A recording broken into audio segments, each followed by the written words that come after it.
I don't see women without faith as being wife material. I find that so many Western women want a traditional man, but they don't want the traditional values. What do you have to say about that? I'm not really qualified. I don't speak to Western women. They don't exist in my reality, and they haven't for quite some time.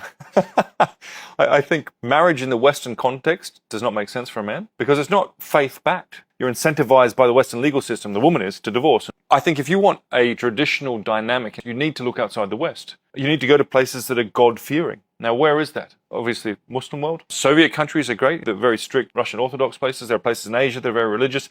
If your woman doesn't come from... Am I allowed to say your woman?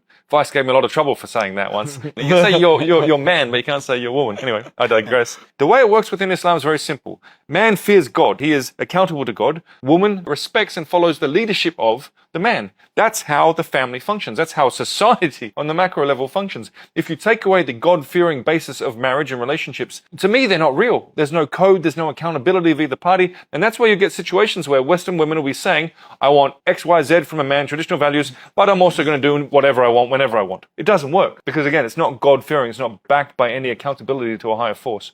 So my advice to anyone who is trying to find a good wife in the West, leave the West. No. Or if you're in the West, find a woman who is genuinely God-fearing and religious and has been raised accordingly. That is wife material. I don't see women without faith as being wife material.